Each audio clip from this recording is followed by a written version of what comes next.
तो अब क्या है यहाँ पे, हम लोग इसको यहाँ पर आज सीखेंगे कैसे कि हम फेस पे कहाँ कहाँ लूप्स ले सकते हैं।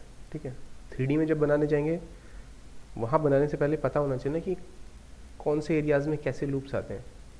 अब इसको समझने के लिए सबसे ज़रूरी क्या है कि हमने ये जाना हो कि हमारा फेस एक्चुअली उसकी जो मसल्स हैं वो कैसी दिखती हैं। ठीक है, तो अगर हम उसको देखने के लिए जाएं कहाँ, नेट पे, ठीक है, यहाँ पर सर्च करें गूगल में रिंकल्ड फेस। ठीक है तो बहुत सारी इमेजेस आ जाएंगी। अब तुम ये किसी भी ओल्ड एज पर्सन को देख के आराम से पहचान सकते हो या समझ सकते हो कि फेस पर जो स्किन का मूवमेंट है या हमारी मसल्स का मूवमेंट है वो कैसा है।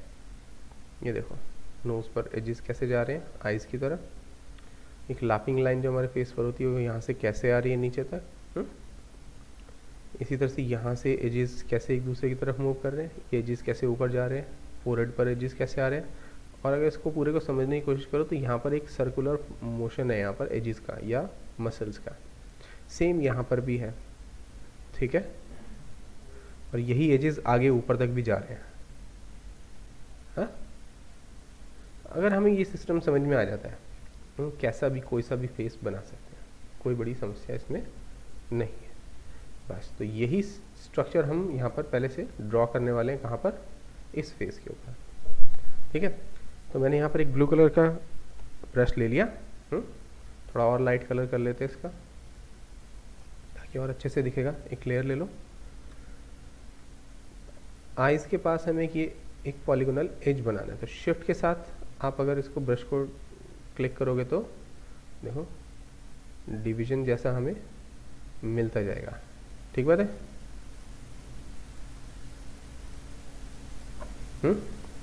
और इन्हीं को आगे बढ़ा दो। तो अब जैसे हम लोग मैक्स में या माया में पॉलीगॉन डिविजन्स बनाते हैं वही हमें यहाँ पर भी मिलने लग जाएंगे। बात समझ आई?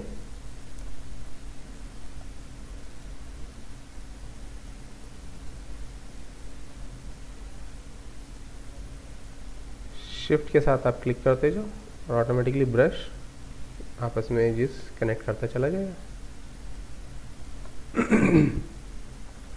इसी को आगे प्रोसीड कर दो।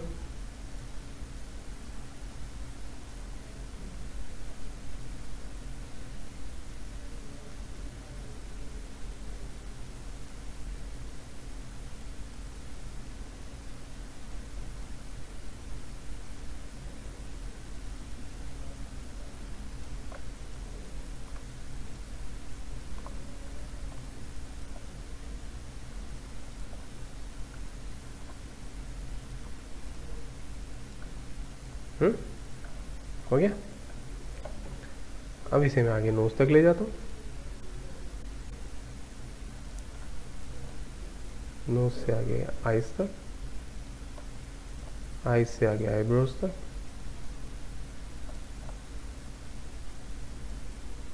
अब मैक्स में तो अपने पास ऑप्शन होता है कि हम एज को मॉडिफाई कर सकते हैं। ठीक है, तो यहाँ पर तो हमारे पास ऑप्शन सिर्फ यही है कि हम इरेज कर सकें।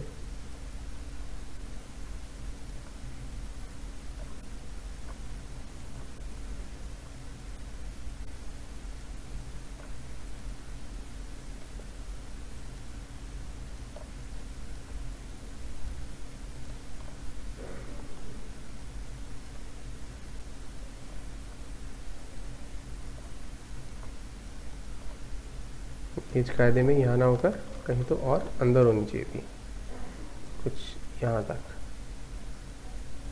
ठीक है, इसको आप सीधे निकाल लो तो यहाँ एक पेंटागन बन गया। इसको बाद में सॉल्व कर लेंगे, ये कहीं यहाँ नोज़ बनाने के काम में आ जाएगी।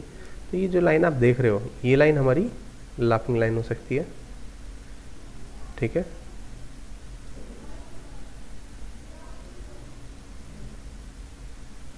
जैसे हमने आइस पे बनाया था एक पॉलीगोनल एज, वैसे ही यहाँ पर भी बनेगा।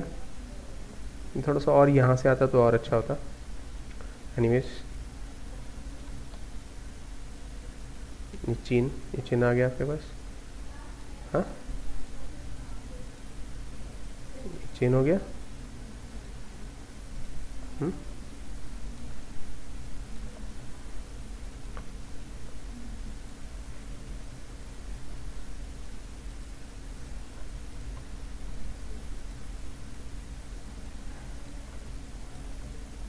ओके, मुझे कोई रटा हुआ तो नहीं है ये, जस्ट मैं उसके एज के फ्लो के अकॉर्डिंग और पॉसिबल कनेक्शन के अकॉर्डिंग मैं मूव करता जा रहा हूँ।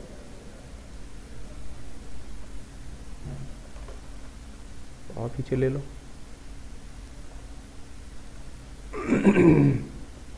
एक टाइम आएगा तब जब ये डिवीजन पैरेलल होने लगेंगे, क्योंकि यहाँ से फेस आपका जो है वो ऑलमोस्ट फ्लैट हो जाता है।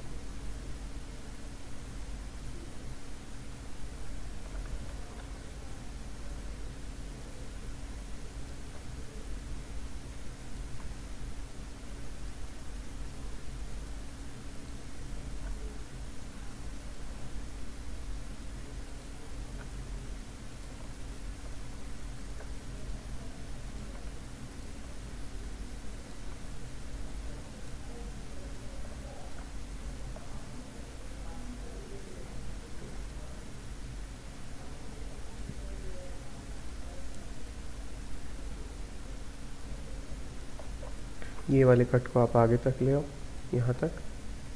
यहाँ से भी एक डिवीजन निकालिए।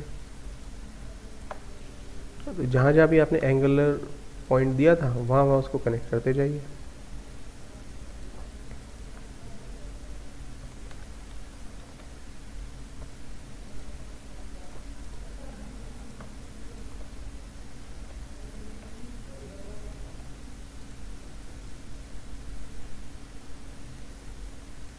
ट्रायंगल बनाया, बाद में मैक्स में एम में एक्चुअली इसको आराम से पेंटागन बनाया जा सकता है इरेज करके। तो इसको भी कनेक्ट कर लेंगे।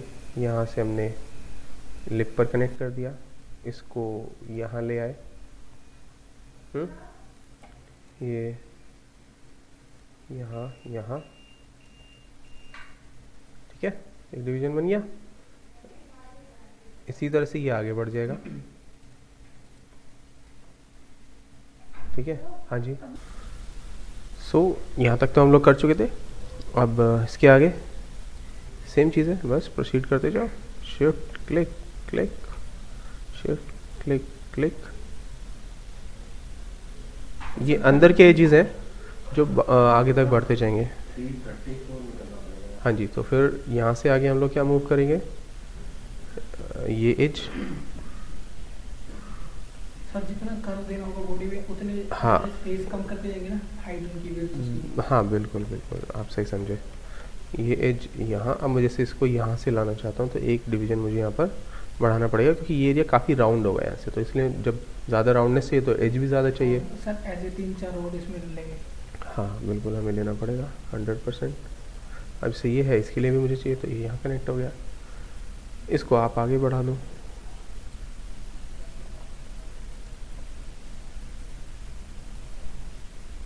स्ट्रेट लाइन नहीं आनी चाहिए कभी भी, थोड़ा सा कर्व जरूर होना चाहिए, दिखने में अच्छा लगता है फ्लो।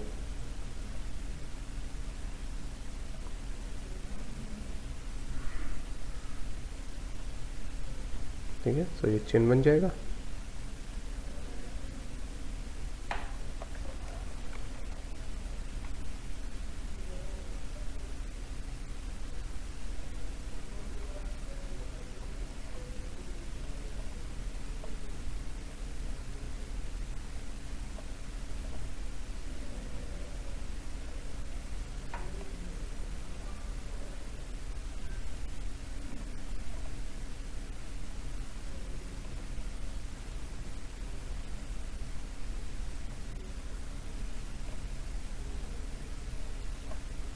ठीक है, अब अगर आप इसको देखोगे तो ये आसानी से आप इसको अगर सिमेट्री करके देखोगे तो सही दिखेगा। अब मैं इसके नोज़ वाले पोर्शन को भी फिनिश कर लेता हूँ, जैसे है ना, क्योंकि हमने लूप ही इस तरह से दिए हैं कि वो अपने आप फिनिश होते चले जाएंगे।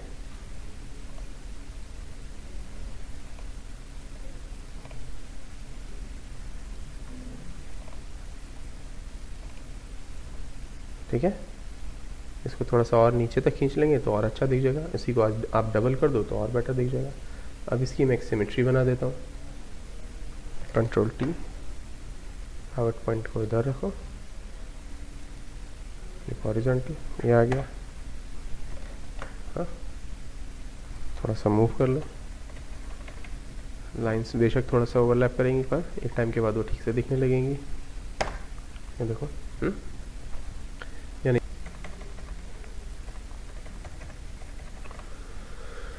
ओके। सो हमें ये पूरा फेस का मैश समझ में आता है। आप चाहो तो बाद में यहाँ पर और डिटेल बढ़ा सकते हो लिप्स के